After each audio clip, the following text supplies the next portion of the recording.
Good morning friends, मैं वेद शुक्ला हाजिर हूं आपके सामने इंडिया के लार्जेस्ट इनोवेटिव लर्निंग प्लेटफॉर्म अन अकेडमी पर। और जैसा कि हर क्लास की शुरुआत में हम करते हैं कुछ बातें अन अकेडमी से रिलेटेड, तो आज की क्लास भी यहीं से शुरू करेंगे। Unacademy crack UPPSC and UP triple SC with India's largest learning platform. Get plus subscription and access unlimited live and recorded courses from India's best educator. तो प्लीज सब्सक्राइब नाउ। चंद बातें मेरे बारे में। About me, it's me Ved Shukla, delivering my lecture according to requirement, conceptually exam oriented through strategic analysis. I will help students achieve their goals. Download the Unacademy app now and use code to unlock free plan. जी हाँ, Unacademy learning app को download करके आप code का इस्तेमाल करते हुए free plan को अनलॉक कर सकते हैं। ना सिर्फ फ्री प्लान को, बल्कि अनअकैडमी लर्निंग ऐप को डाउनलोड करने की स्थिति में जब आप अपने मोबाइल नंबर या ईमेल आईडी के थ्रू साइन इन करेंगे, तब आप माई गोल्स कैटेगरी में जाएंगे और वो गोल अपना सेलेक्ट करेंगे जिसकी तैयारी आप करना चाहते हैं। सेलेक्ट करने के बाद आप उसे सब्सक्राइब करेंगे और सब्सक्रिप्शन लेते ही आपके सपने हमारे हो जाएंगे। फतेह यूपीपीएससी स्कॉलरशिप टेस्ट ऑर्गेनाइज किया जा रहा है प्रत्येक रविवार को सुबह 11 बजे। इसके तहत जिसकी पहली रैंक होगी वो 100% स्कॉलरशिप पा सकेगा on 6 months and above duration plus subscription पर। सेकंड से थर्ड रैंक का होल्डर 50% स्कॉलरशिप का हकदार होगा। वहीं फोर्थ से 25th रैंक सुरक्षित करने वाले 25% स्कॉलरशिप पा सकेंगे। टेस्ट पैटर्न की बात करें तो टेस्ट में जीएस के 150 मल्टीपल चॉइस प्रश्न होंगे और सभी प्रश्नों के अंक समान होंगे। मीडियम हिंदी और इंग्लिश दोनों ही होगा। मैक्सिमम मार्क्स 200 का, ड्यूरेशन ऑफ पेपर 2 आवर्स का होगा। हर गलत उत्तर के लिए 1/3 की माइनस मार्किंग का प्रावधान भी किया गया है।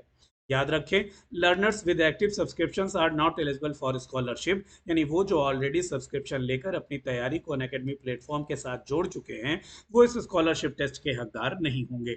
आइए प्लस फीचर्स की कुछ खूबियों से परिचय प्राप्त करें। Learn live from the comfort of your home. आप यहाँ अपने मन पसंदीदा शिक्षक से अपनी कंफर्ट जोन में रहकर अपनी फिंगर टिप पर अपने घर से तैयारी को अंजाम तक पहुंचा सकते हैं।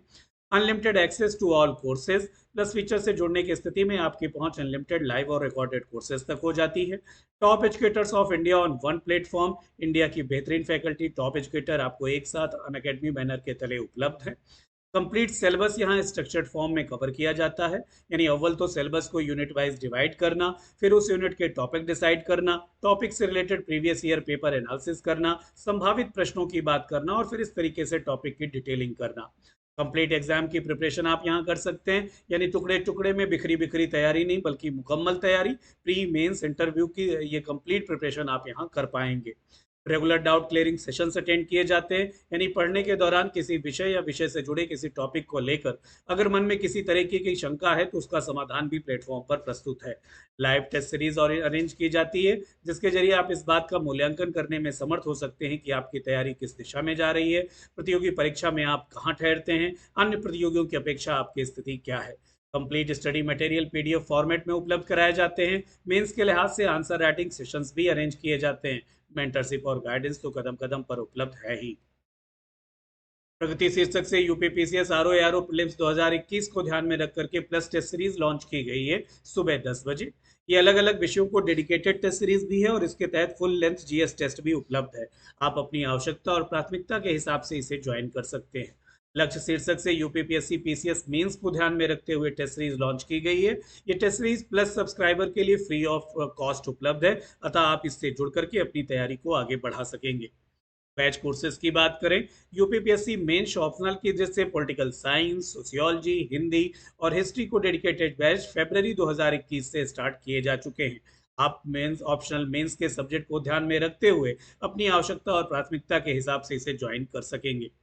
प्रारंभ शीर्षक से complete course for lower PCS 2021 1 जुलाई से स्टार्ट किया गया है, जबकि प्रगति शीर्षक से complete course for UPPCS RO ARO prelims 2021 1 जुलाई से स्टार्ट किया गया है।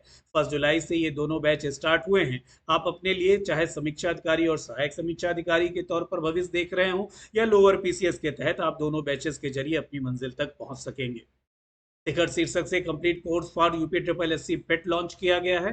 जी हाँ, यूपी ट्रिपल एससी के अधीनस्थ सभी वैकेंसियों में प्रिलिमिनरी एलिजिबिलिटी टेस्ट की अनिवार्यता को देखते हुए 3 जुलाई से ये बैच लॉन्च किया गया है। इसे ज्वाइन कर आप अपनी तैयारी को अंजाम तक पहुंचा सकेंगे। मिशन खाकी शीर्षक से कंप्लीट कोर्स ऑन यूपीएसआई 2021 6 जुलाई से स्टार्ट किया गया है। दरअसल आज़ादी के बाद दरोगा भर्ती के तौर पर हमारे सामने एक जो है बड़ा अवसर हाजिर है, जिसे ध्यान में रखते हुए ये बैच लॉन्च किया गया है। लक्ष्य शीर्षक से यूपीपीएससी 2022 12 मंथ्स का जो है प्रीलिम प्लस मेंस का बैच कोर्स स्टार्ट किया गया है 7 जुलाई से। जी हाँ, प्रीकम मेंस का ये बैच आपके लिए बहुत ही कारगर साबित हो सकता है अगर आपका इरादा जो है यूपीपीएससी 2022 में अपने लिए एक अदद सम्मानजनक सीट सुरक्षित करने का है। तो UPPSC upper subordinate, lower PCS, RO, UPSI, UP triple SC PET, लेखपाल, बीयू और अन्य ऑप्शनल कोर्सेज तक आपकी पहुंच हो जाती है सिर्फ एक सब्सक्रिप्शन लेने की स्थिति में। One subscription for all exam, so please subscribe now. Discount on subscription will be 10%। Unacademy platform पर किसी भी तरीके का सब्सक्रिप्शन लेने की स्थिति में आप 10% छूट के हकदार हो जाते हैं और ये छूट आप हासिल कर सकते हैं मेरे रेफरल कोड को यूज करके। My referral code is SP-WED10। जी हाँ, SP-WED10 रेफरल कोड को यूज करने की स्थिति में आप सब्सक्रिप्शन फी पर 10% का डिस्काउंट हासिल कर सकेंगे। मसलन 1 ईयर की फीस जो 7000 है, ये आफ्टर 10% डिस्काउंट 6300। 2 साल की फीस जो 8400 है, ये 10% छूट के बाद 7560 हो जाएगी। तो use my referral code and get discount. Unacademy present super combo subscription on your demand. अब घर बैठे बीपीएससी और यूपीपीएससी की तैयारी आप एक साथ अनअकैडमी प्लेटफॉर्म पर कर सकते हैं। सो अनलॉक कीजिए अनलिमिटेड बैचेस, टेस्ट सीरीज और अन्य वैल्यूएबल ऑफर्स के लिए अनअकैडमी को join us on YouTube and Telegram. अगर अभी तक आपने हमें यूट्यूब और टेलीग्राम चैनल पर फॉलो नहीं किया तो जल्द से जल्द आप हमसे यहाँ जुड़ें, हमें फॉलो करें ताकि आपकी तैयारी के लिए बहुत सी सहायक शिक्षण सामग्रियों तक आपकी पहुंच सुनिश्चित हो सके। This is your Unacademy. ये तो अनअकैडमी से जुड़ी चंद बातें हुई। अनअकैडमी प्लेटफॉर्म पर चलाई जा रही टेस्ट सीरीज, सुविधाएं, सहूलियतें और रियायतों की चर्चा हमने की। अगर अभी तक आपने प्लेटफॉर्म को सब्सक्राइब नहीं किया तो बगैर वक्त गवाए इसे सब्सक्राइब करिए और उन हजारों सफल छात्रों की कतार में खड़े होने का मौका हासिल करिए जिन्होंने अनअकैडमी प्लेटफॉर्म से जुड़कर अपनी मंजिल हासिल की है। Thank you so much. शुरू करते हैं अपना विषय। Just a second.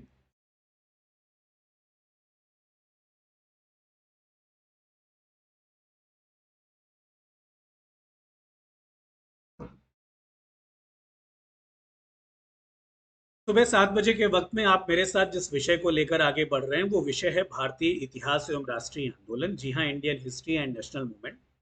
7 बजे के इस वक्त में आप मेरे साथ प्रीलिम्स के लिहाज से प्री की दृष्टि से इंडियन हिस्ट्री और नेशनल मूवमेंट पढ़ रहे हैं।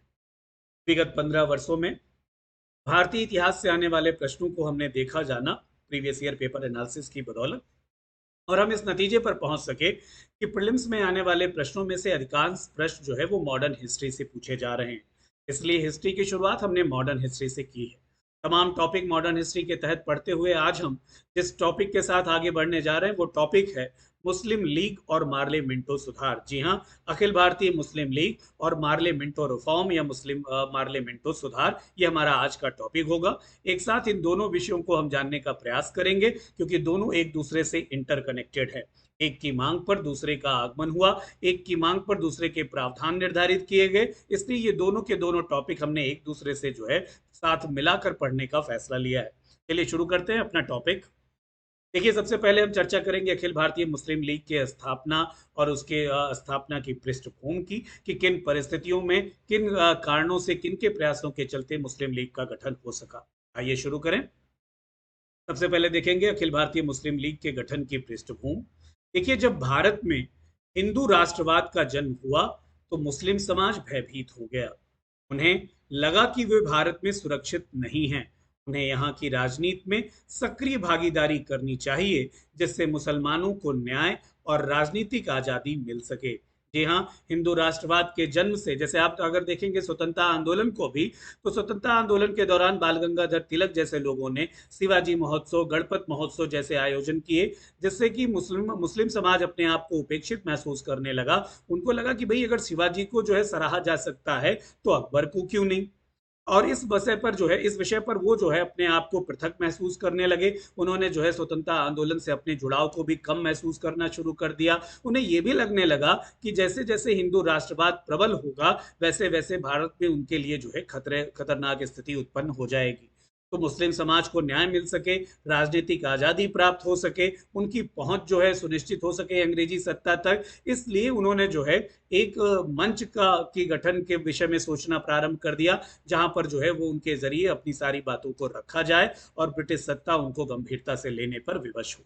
ठीक है, तो हिंदू राष्ट्रवाद के जन्म से भयभीत मुस्लिम समाज ने अपने आप को सुरक्षित करने के लिए तथा राजनीतिक आज़ादी प्राप्त करने के लिए, न्याय तक अपनी पहुंच को सुनिश्चित करने के लिए जो है अखिल भारतीय मुस्लिम लीग के गठन के विषय में या इस तरह के किसी अन्य संगठन के गठन के विषय में सोचना शुरू कर दिया था।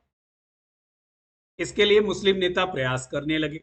बात करें अगर सर सैयद अहमद खान की, तो इसमें इन्होंने मुख्य भूमिका निभाई। हम सभी जानते हैं कि ये वही सर सैयद अहमद खान हैं जिन्होंने ब्रिटिश सरकार के समर्थन में ब्रिटिश औपनिवेशिक सत्ता के समर्थन में तथा भारतीय राष्ट्रीय कांग्रेस के विरोध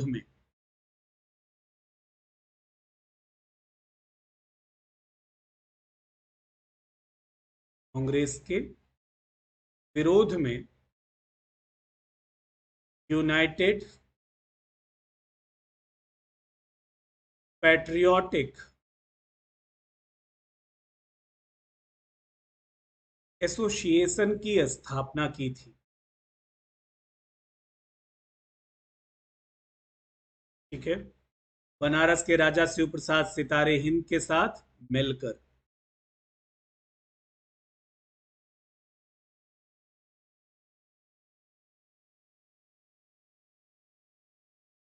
इस संगठन का उद्देश्य था कि वो ब्रिटिश सरकार की नीतियों के प्रति अपनी आस्था व्यक्त करें, ब्रिटिश सरकार के प्रति अपनी राजभक्ति दर्ज कराएं तथा कांग्रेस के जो है अधिवेशनों का विरोध करें, उनकी मांगों का विरोध करें और उनके द्वारा चलाई जा रही राष्ट्रीय आंदोलन की गतिविधियों को काउंटर कर सकें।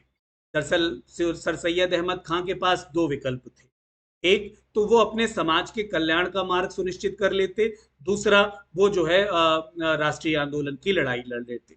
उन्होंने मुस्लिम समाज के कल्याण को राष्ट्रीय आंदोलन पर जो है तवज्जो प्रदान की और ऐसी स्थिति में उन्हें जब मुस्लिमों का कल्याण करना है, मुस्लिम समाज की शैक्षणिक और आर्थिक स्थिति को बेहतर बनाना है, उनकी समाज में सामाजिक गतिविधियों में जो है कुरीतियों को समाप्त करना है, उनको मुख्य धारा से जोड़ना है, तो उन्होंने देखा कि ये सब तभी संभव हो सकता है जब ब्रिटिश सत्ता का उनको जो है ब्रिटिश सत्ता का उनके सर पे वरदहस्त हो। और ब्रिटिशर्स का समर्थन और ब्रिटिशर्स का जो है ध्यान अपनी ओर खींचने के लिए उन्होंने जो है कांग्रेस का विरोध शुरू कर दिया और ब्रिटिशर्स के प्रति अपनी राजभक्ति प्रदर्शित करना प्रारंभ कर दिया। ठीक है, दरअसल वे सरकारी नौकरियों में मुसलमानों का स्थान सुनिश्चित करना चाहते थे। बंगाल विभाजन को देखकर मुसलमानों में उत्सुकता बढ़ गई। वो मांग करने लगे कि भारत में भी उनके लिए एक अलग राज्य बनाया जाए। दरअसल जिस तरीके से लॉर्ड कर्जन ने वर्ष 1905 में बंगाल को दो भागों में विभक्त कर दिया था, पूर्वी बंगाल और पश्चिमी बंगाल, पूर्वी बंगाल में मुस्लिम बाहुल्य रखा गया, यानी मुसलमानों की अधिकता देखी गई, और पश्चिमी बंगाल में हिंदुओं का बाहुल्य रखा गया, हिंदुओं की जनसंख्या ज्यादा थी। तो मुसलमानों की अधिकता को ध्यान में रख करके एक क्षेत्र या राज्य का निर्धारण करना, पूर्वी बंगाल, इससे जो है मुसलमानों में उत्सुकता बढ़ी और उनको लगा कि एक मुस्लिम राज्य की स्थापना भी हो सकती है। ठीक है, और इसलिए जो है वो इस दिशा में सोचने पर विवश हुए और इसके लिए उनको चाहिए था एक मंच जिससे वो अपनी इस तरह की मांगों को उठा सकते और अंग्रेजों का ध्यान आकर्षित कर सकते। ठीक है, जस्ट अ सेकेंड। तो लॉर्ड कर्जन ने बंगाल विभाजन करके मुस्लिमों को जो है हिंदू समाज के साथ अलग करने का प्रयास किया और एक हद तक वो सफल भी हो गया था, जिसका परिणाम स्वरूप बंगाल विभाजन के विरोध में जो स्वदेशी आंदोलन हुआ था, जिसमें विदेशी बहिष्कार और स्वदेशी वस्तुओं, संस्थाओं, संगठनों को प्रोत्साहन देने का प्रयास किया गया। उस आंदोलन में आप देखेंगे कि उच्च वर्गीय मुस्लिम, कुछ मुस्लिम को छोड़ दीजिए तो बाकी अधिकांश मुस्लिम समाज जो है उस आंदोलन से पृथक बना रहा। जहां एक तरफ महिलाओं ने, छात्रों ने, सबने बढ़ चढ़कर भागीदारी की थी स्वदेशी आंदोलन में, वहीं आपने देखा था कि मुस्लिम समाज को पूरी तरह से पृथक बना रहा। तो इस तरीके से लॉर्ड कर्जन ने जो है और उसके द्वारा किए गए कार्यों ने मुस्लिम समाज को जो है एक रास्ता दिखा दिया, वो रास्ता जिस पर चलकर वो जो है अपने लिए एक स्वतंत्र व्यवस्था की उम्मीद करने लगे थे। लॉर्ड कर्जन ही नहीं बल्कि लॉर्ड कर्जन के बाद लॉर्ड मिंटो की बंटवारे की राजनीति ने भी जो है मुस्लिम समाज को अलग तरीके से सोचने पर विवश किया। देखिए, लॉर्ड मिंटो भारत का वायसराय बना कर्जन के बाद। वह भारतीय राष्ट्रीय जागरण को कम करना चाहता था। उसका एकदम उद्देश्य था कि जो राष्ट्रवादी विचारधारा भारतीय जनमानस में पनप रही है, वो राष्ट्रवादी विचारधारा जिसके वशीभूत होकर के भारतीय आजादी की तरफ प्रेरित हो रहे हैं, स्वशासन की मांग कर रहे हैं, अंग्रेजी सत्ता की नीतियों की आलोचना कर रहे हैं, उसे किसी तरीके से कुंठित किया जाए। और इसके लिए उसने हिंदू मुस्लिम के बीच मतभेद खड़ा करने की नीति पर काम करना शुरू कर दिया। और हिंदू मुस्लिम के बीच मतभेद खड़ा करने की नीति से प्रेरित होकर के ही जो है उसने अपनी आगे की गतिविधियों का संपादन किया। आप आगे देखेंगे कि किस तरीके से जो है लॉर्ड मार्ले और मिंटो के जो है सुझावों पर, इनके सिफारिशों पर जो है मार्ले मिंटो सुधार लागू किया गया, जिसने सांप्रदायिक प्रतिनिधित्व प्रणाली को जो है स्वीकार कर लिया था। देखिए जरा, सर आगा खान ने मुस्लिम प्रतिनिधि मंडल का नेतृत्व किया। ठीक है, ये वो मुस्लिम प्रतिनिधि मंडल है जो शिमला में लॉर्ड मिंटो से मुसलमानों के बेहतरी के लिए मिलने जाएगा। ठीक है, कौन करेगा नेतृत्व? सर आगा खान। और 1 अक्टूबर 1906 ईस्वी को लॉर्ड मिंटो से ये प्रतिनिधिमंडल शिमला में मुलाकात करेगा। उनके द्वारा 4000 मुसलमानों से हस्ताक्षर कराकर कुछ मांगे जो है मिंटो के सामने रखी गई। आइए जरा उन मांगों को देखें। पहला, तो सरकारी नौकरियों में मुसलमानों को उचित अनुपात में स्थान प्रदान किया जाए। दूसरा, मुस्लिम विश्वविद्यालय की स्थापना की जाए। तीसरा, नौकरी में प्रतिस्पर्धा को समाप्त किया जाए। ठीक है।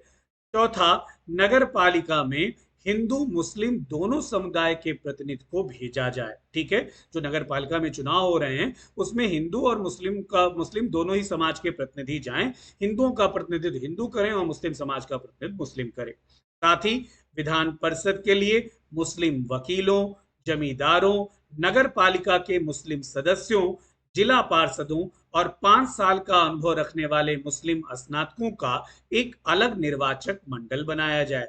जी हाँ, वो विधान परिषद जिसका जो है सीमित मताधिकार के द्वारा, सीमित वर्ग के जरिए जो है विधान परिषद के सदस्यों का चुनाव प्रारंभ हो गया था, उस चुनाव में मुस्लिम वकील, जमींदार, नगर पालिका के मुस्लिम सदस्य, जिला पार्षद और 5 साल का अनुभव रखने वाले मुस्लिम स्नातकों के एक अलग निर्वाचक मंडल की मांग भी करेगा ये आगा खां के नेतृत्व में गया प्रतिनिधिमंडल, जो मुलाकात कर रहा है किससे? लॉर्ड मिंटो से। इतना ही नहीं, बल्कि इन्होंने कहा कि देश के मुख्य न्यायालय और उच्च न्यायालय में मुस्लिम जज भी बनाए जाएं। वायसराय की काउंसिल में भारतीयों की नियुक्ति के समय मुसलमानों का हित ध्यान में रखा जाए। ठीक है, तो इस तरीके से एक के बाद एक अनेक मांगे जो है आगा खां के नेतृत्व में मुस्लिम प्रतिनिधि मंडल ने जो है शिमला में उनसे मुलाकात करके की। और इन मांगों में जो है मिंटो को स्पष्ट दिख गया कि अब मुस्लिम समाज हिंदू समाज के साथ अपना हित नहीं देख रहा।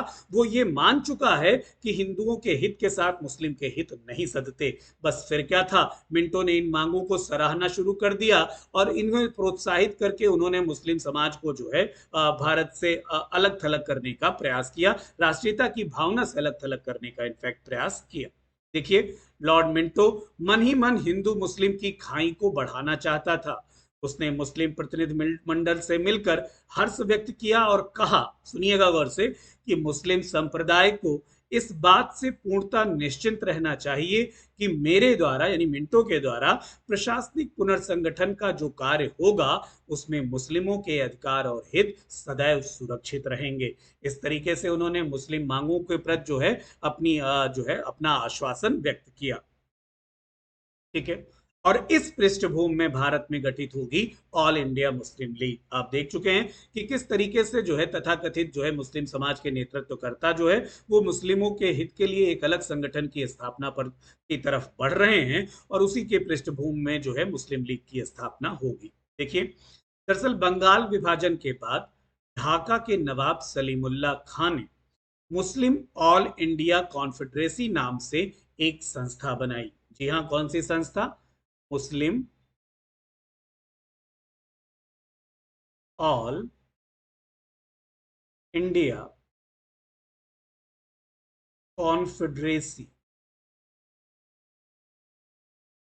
ठीक है, और इस संस्था के जो है गठन के बाद अंग्रेजों का संरक्षण पाकर सभी मुस्लिम नेताओं ने 30 दिसंबर 1906 को, ये डेट याद कर लीजिए, बहुत इंपॉर्टेंट है, 30 दिसंबर 1906 को ऑल इंडिया मुस्लिम लीग की स्थापना कर डाली। इस लीग में आगा खां, ढाका के नवाब सलीमुल्लाह खां, मोहम्मद अली जिन्ना समेत कई नेता शामिल थे। तो आपने देखा कि मुस्लिम ऑल इंडिया मुस्लिम लीग का गठन जो है 30 दिसंबर 1906 को हो गया, जिसमें आगा खां और नवाब सलीमुल्लाह खां की महत्वपूर्ण भूमिका रही। देखिए, नवाब बकारुल मुल्क ने अलीगढ़ के विद्यार्थियों से कहा कि सभी मुसलमानों को अंग्रेजों के प्रति वफादार रहना चाहिए। ब्रिटिश राज्य के लिए अपना खून बहाने और बलिदान करने के लिए भी उन्हें तैयार रहना चाहिए। ब्रिटिश शासन के लिए मुसलमानों को निष्ठा रखनी चाहिए। तो ये जो प्रमुख मुस्लिम जो है नेता हैं, आप इनके बयानों से ये बात स्पष्ट समझ जाएंगे कि उन्होंने जो है मुस्लिम समाज की बेहतरी के लिए अंग्रेजों को खुश करने की कोई कसर नहीं छोड़ी। ठीक है। ऑल इंडिया मुस्लिम लीग का दूसरा अधिवेशन वर्ष 1907 में कराची में बुलाया गया। कहाँ? कराची में। और यही कराची में ही मुस्लिम लीग का संविधान भी बनेगा। आइए देखें कि ऑल इंडिया मुस्लिम लीग के संविधान में कौन सी प्रमुख बातें जो है मेंशन की गई हैं। ठीक है, एक सेकेंड।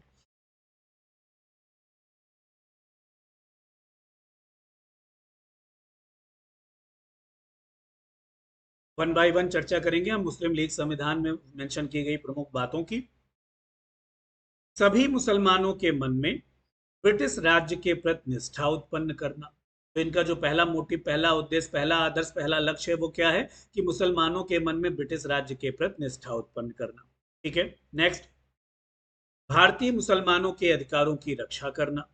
नेक्स्ट, मुसलमानों और दूसरे संप्रदाय के लोगों से मित्रतापूर्ण संबंध बनाना और शांति बनाए रखना। Next, all India Muslim league के कराची सम्मेलन में सर आगा खान को स्थायी अध्यक्ष बनाया गया और सर आगा खान अंग्रेजों के खास समझे जाते थे। जी हाँ, ऑल इंडिया मुस्लिम लीग के इस दूसरे अधिवेशन में जो वर्ष 1907 में कराची में संपन्न हुआ, इसी में आगा खान को मुस्लिम लीग का क्या कर दिया गया? अस्थायी अध्यक्ष मनोनीत कर दिया गया। कांग्रेस पार्टी से धीरे धीरे मुस्लिम अब अलग होने लगे और ऑल इंडिया मुस्लिम लीग में शामिल होने लगे। लॉर्ड मिंटो के आग्रह पर लॉर्ड मार्ले ऑल इंडिया मुस्लिम लीग के लिए सांप्रदायिक प्रतिनिधित्व की बात स्वीकार करने पर तैयार हो गया और उसके बाद वर्ष 1909 ईस्वी में मार्ले मिंटो सुधार लागू किया गया। जी हाँ, मार्ले मिंटो सुधार। दरअसल इसे मार्ले मिंटो 1909 के भारत शासन अधिनियम को मार्ले मिंटो सुधार इसलिए कहा गया क्योंकि इस समय लॉर्ड मार्ले भारत सचिव थे और लॉर्ड मिंटो भारत के वायसराय। ठीक है। 1909 के इस भारत शासन अधिनियम के बाद मुसलमानों ने अपने लिए पृथक निर्वाचन की मांग की। इससे हिंदुओं में चारों तरफ नाराजगी बढ़ गई। दोनों संप्रदाय के बीच द्वेष की भावना बढ़ने लगी। मुसलमानों को प्रत्यक्ष रूप से मतदान करने का अधिकार भी प्रदान कर दिया गया। ठीक है। डॉक्टर राजेंद्र प्रसाद ने कहा था कि पाकिस्तान के सच्चे जनक मोहम्मद अली जिन्ना या रहमतुल्लाह नहीं थे, बल्कि लॉर्ड मिंटो थे। कौन? लॉर्ड मिंटो, जिन्होंने जो है ऑल इंडिया मुस्लिम लीग की स्थापना का मार्ग प्रशस्त किया और फिर उसके द्वारा की गई मांगों और कवायदों के परिणाम स्वरूप पाकिस्तान का जन्म हुआ। ठीक है।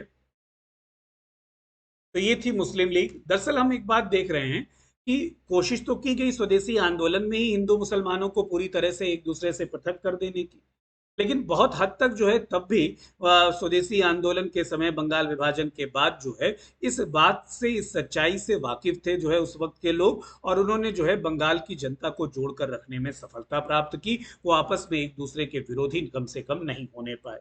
हालांकि मुस्लिम समाज का बहुत सा हिस्सा स्वदेशी आंदोलन में भाग नहीं लेगा, पर अभी भी वो है, वो ये मानने को तैयार नहीं कि जो है हिंदुओं की सत्ता, हिंदुओं का अस्तित्व जो है उनके विरोध में।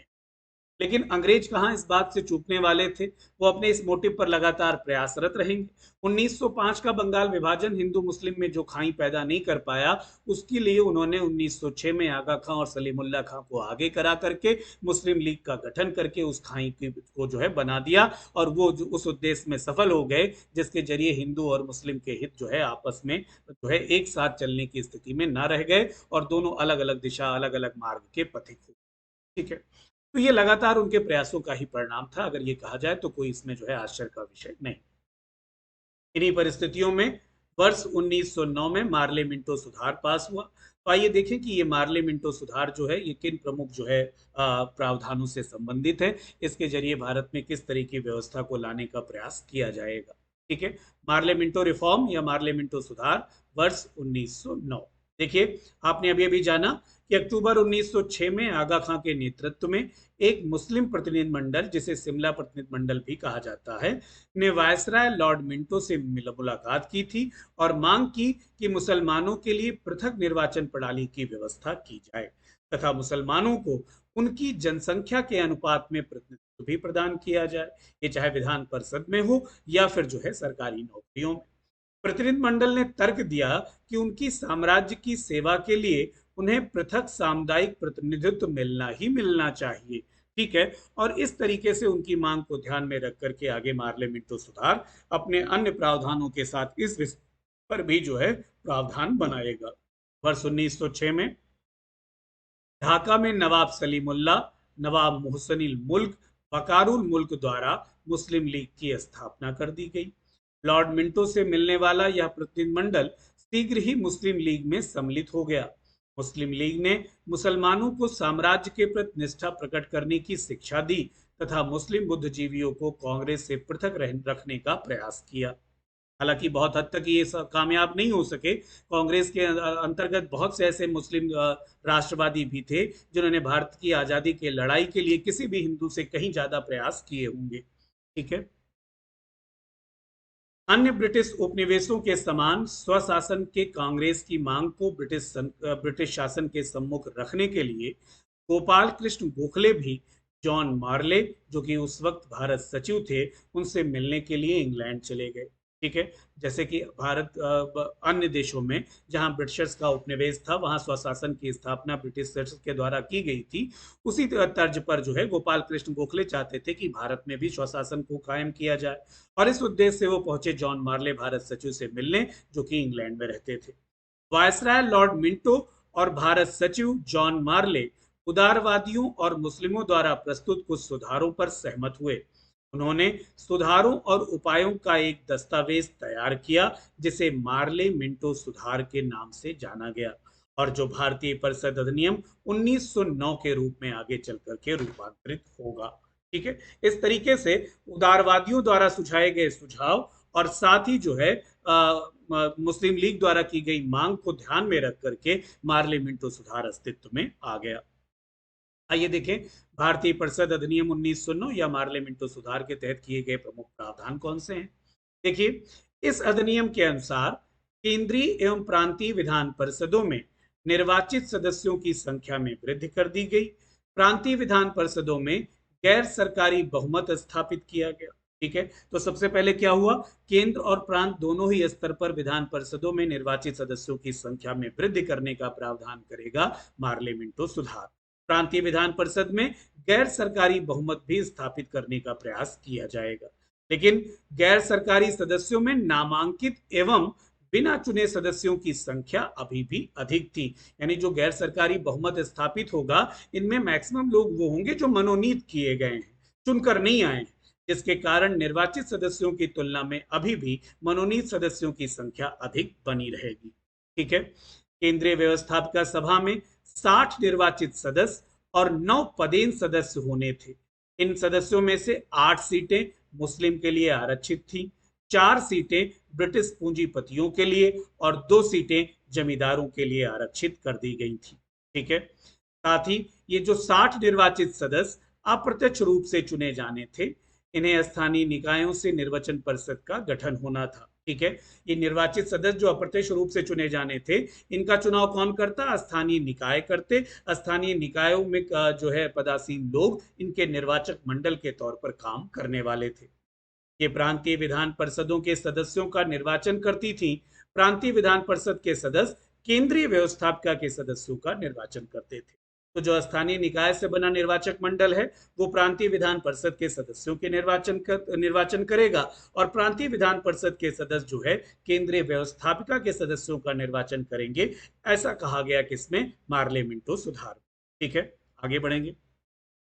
इस एक्ट के द्वारा मुसलमानों के लिए पृथक सामुदायिक प्रतिनिधित्व प्रणाली लागू कर दी गई। साथ ही मुसलमानों को प्रतिनिधित्व के मामले में विशेष रियायत भी प्रदान की गई। उन्हें केंद्रीय और प्रांतीय विधान परिषद में जनसंख्या के अनुपात में अधिक प्रतिनिधि भेजने का अधिकार मिल गया। मुस्लिम मतदाताओं के लिए आय की योग्यता को भी हिंदुओं की तुलना में कम रखा गया था। ठीक है, तो निर्वाचक मंडल का सदस्य होने के लिए जो एक मानदंड कायम किया गया था कि आय इतनी आय प्राप्त होना चाहिए, उस मानदंड को मुस्लिमों के लिए अपेक्षाकृत हिंदुओं के क्या रखा गया था, कम रखा गया था। साथ ही केंद्रीय और प्रांतीय विधान परिषदों में मुस्लिम समुदाय के लिए जनसंख्या के अनुपात में सीटें आरक्षित कर दी गई। इतना ही नहीं बल्कि पृथक सामुदायिक प्रतिनिधित्व प्रणाली को लागू कर दिया गया। व्यवस्थापिका सभाओं के अधिकारों में वृद्धि की गई। सदस्यों को आर्थिक प्रस्तावों पर बहस करने, उनके विषयों में संशोधन प्रस्ताव रखने, उनको कुछ विषयों पर मतदान करने, प्रश्न पूछने, साधारण प्रश्नों पर मतदान करने तथा सार्वजनिक हित के प्रस्तावों को प्रस्तुत करने का अधिकार भी दे दिया गया।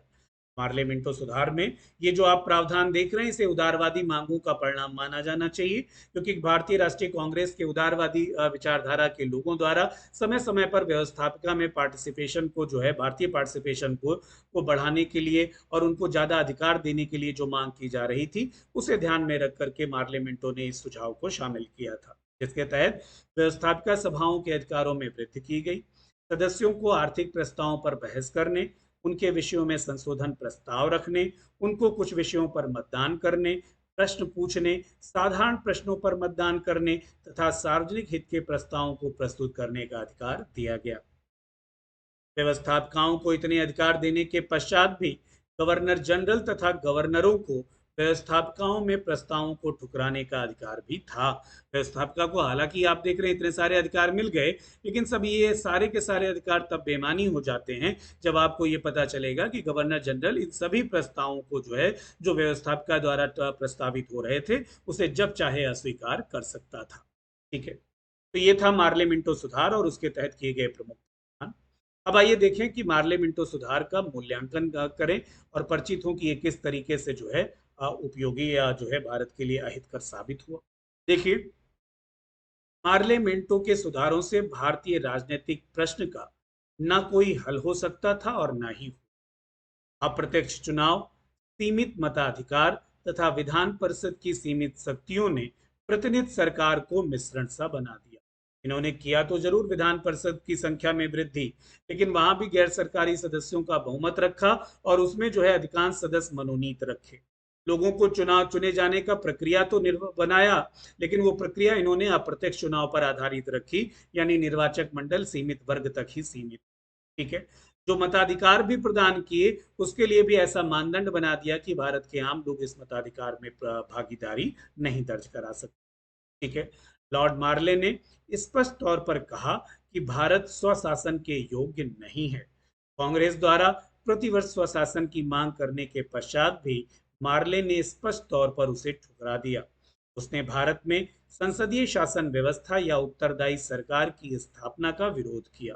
ठीक है, जो भारत सचिव मार्ले हैं, उनका मानना है कि भारत में अभी इतना सामर्थ्य नहीं है कि वो स्वशासन के तहत खुद को जो है आगे बढ़ा सके। ठीक है, वो न तो भारत में संसदीय शासन व्यवस्था कायम करने के पक्षधर हैं, न ही रिस्पॉन्सिबल गवर्नमेंट कायम करने के पक्षधर हैं। वास्तव में 1909 के सुधारों का मुख्य उद्देश्य उदारवादियों को भ्रमित कर राष्ट्रवादी दल में फूट डालना था तथा सांप्रदायिक निर्वाचन प्रणाली को अपनाकर राष्ट्रीय एकता को नष्ट करना था। दरअसल उदारवादियों को की मांगों को मानने का दिखावा करना इनका उद्देश्य था। उनकी मांगों को मानने का दिखावा भी कर रहे हैं और कोई ऐसा जो है ठोस फैसला भी नहीं ले रहे जिससे कि वाकई भारतीय हित में कुछ कदम उठ सके। ठीक है, साथ ही सांप्रदायिक निर्वाचन प्रणाली को इनके जरिए स्वीकार करके राष्ट्रीय एकता को नष्ट करने का प्रयत्न भी किया जा रहा है। ठीक है, सरकार इन सुधारों द्वारा नरमपंथियों एवं मुसलमानों को लालच देकर राष्ट्रवाद के उफान को रोकना चाहती थी।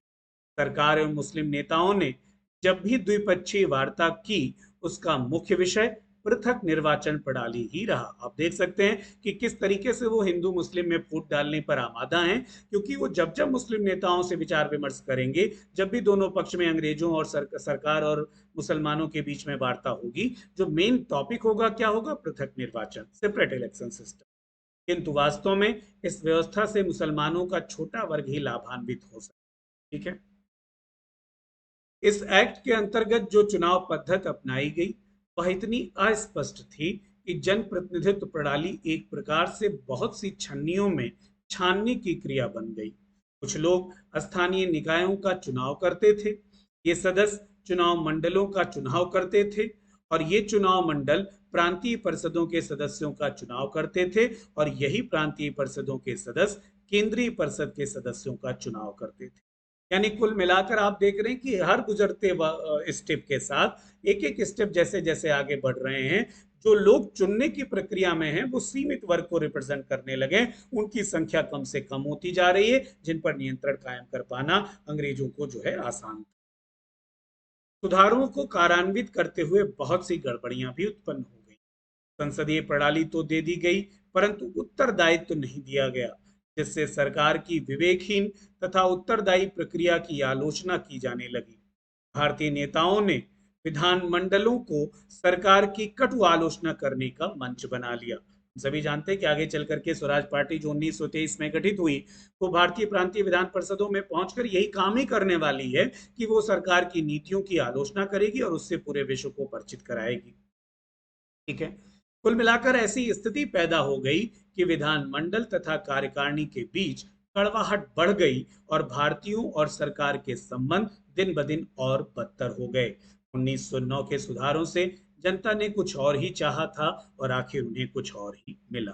ठीक है, तो ये था आज का टॉपिक, अखिल भारतीय मुस्लिम लीग और मार्ले मिंटो सुधार। उम्मीद करता हूं कि आपने टॉपिक को एंजॉय किया होगा और अंग्रेजों की फूट डालो राज करो की नीति को समझने में कामयाब हुए होंगे। ये वही नीति थी जिसके तहत मार्लो मिंटो सुधार लाया गया। ये वही नीति है जिसने अखिल भारतीय मुस्लिम लीग की स्थापना का मार्ग प्रशस्त। Thank you so much, all the best. आज के लिए इतना ही। फिलहाल के लिए मुझे इजाजत दीजिए। जाते जाते एक बात और कह दूं कि अगर आप अनअकैडमी प्लेटफॉर्म पर किसी भी तरीके का सब्सक्रिप्शन लेना चाहते हैं तो आप उसके लिए मेरा रेफरल कोड यूज कर सकते हैं। My referral code is SPVED10। जब आप इस रेफरल कोड को यूज कर रहे होंगे तो सब्सक्रिप्शन फी पर आपको 10% डिस्काउंट की प्राप्ति होगी। कितना? 10% डिस्काउंट। तो use my referral code and get discount. All the best, thank you so much.